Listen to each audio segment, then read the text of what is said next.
There's big chunks been taken out. It does look severe, but you've got to give it a bit of time. The wind will blow the sand flat and it'll just look natural within several months, I would have thought. There's a lot of scrub clearance gone on. We've cleared ground. I can think of a couple of areas, one in particular where it was overgrown and well established with just lots of undergrowth. It was cleared completely. It's now formed a nice slack, which last year was full of the most beautiful wildflowers, and that brought in an awful lot of insects, far more bees, just a far more diverse habitat.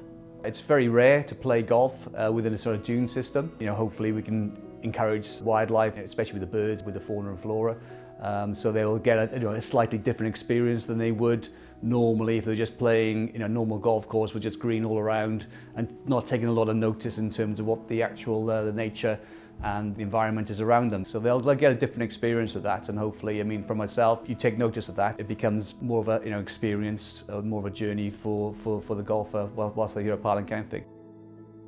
If you start there, it's the gateway then to the coastal path in Bridgend, and you will walk along, as I said, past Scare Farm, where there's cattle grazing, there's Scare House, which is a huge, spectacular old house from the novel The Maid of Scare, and then you'll get to Rest Bay, which is a fantastic bay itself. You can get into Porthcawl, which is a seaside town, which is quite a contrast, but then quickly get, once again, Mae'r, similar sized national nature at the other end. Known for its dunes, Mae'r's got the Big Dipper.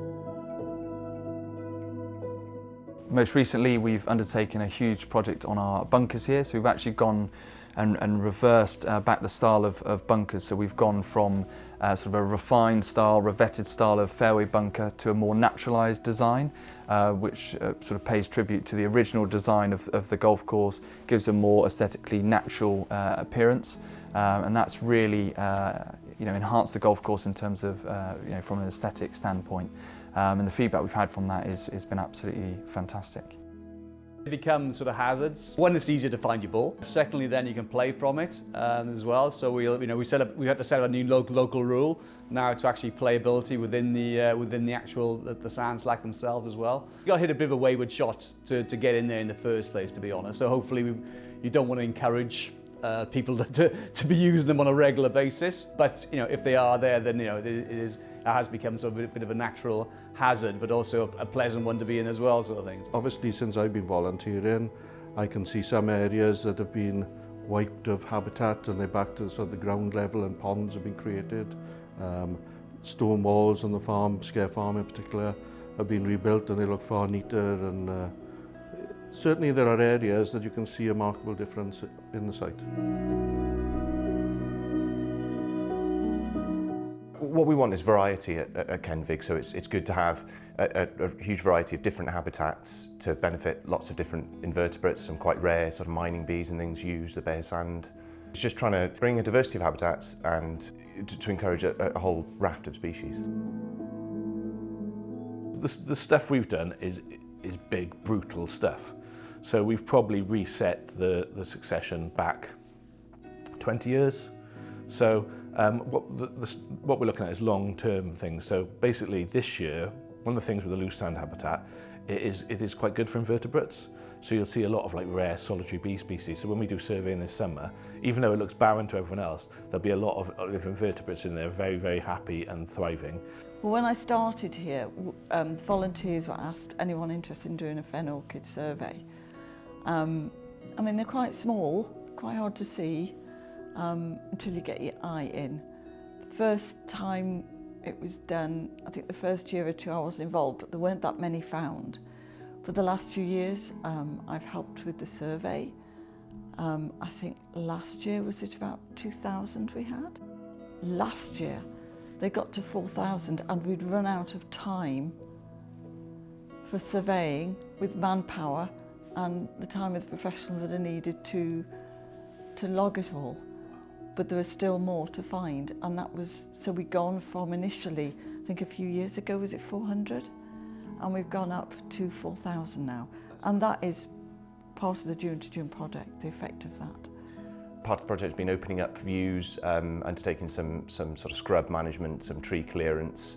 So you've got a much better view now, both from the reserve centre at Kenfig over the dunes down towards the sea, also from the golf course over towards Kenfig and the dunes. What we want to do is increase visitors to the Bridgend Coast, but at the same time lower the impact of those visitors. So it's all about creating a culture of community and getting people to behave better with litter and dog fouling, these sort of things, but also keep their dogs under control, keep the paths we want them on. So the main things that we've done is we've obtained GEO certification.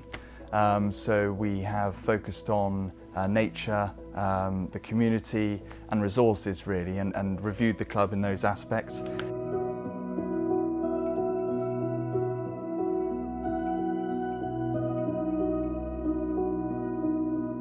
The project is, you've got these two dune systems now unconnected, so what we're doing is working with all the landowners in between to try and improve biodiversity and biodiversity connectivity between the two dune sites. So it's a lot of boundary work because they're really good. That's really good for species to move around and creates really good habitat. And then we've been working with the golf courses to create more loose sand habitat and increase the connectivity between the two nature reserves.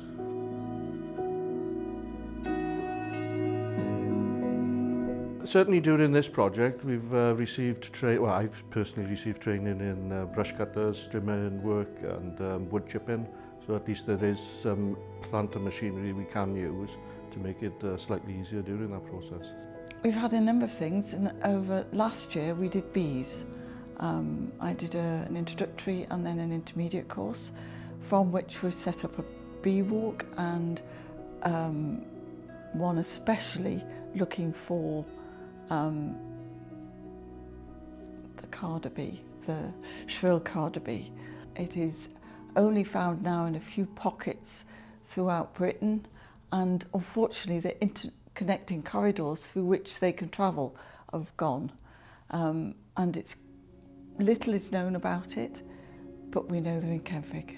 We have 200 cattle on Kenfig all the time because cattle eat what's in front of them, and that's great at controlling the scrub. In the winter, when there's nothing there, say we bring 500 sheep on, but sheep will eat up. What sheep are? They're selective grazers. So if we bring them on in the summer, they'll just eat all the orchids and they'll just damage all our work. So I think sustainability has become a buzzword really in the golf industry of late, and I think something that the STRI ecologist has raised is that golf needs the environment, and the environment also needs golf as well. Obviously golf courses use up a lot of green space, and if we can demonstrate that we're looking after that space, then that should be in everyone's interest really. I think it's a case of us following our environmental and sustainably planning as well.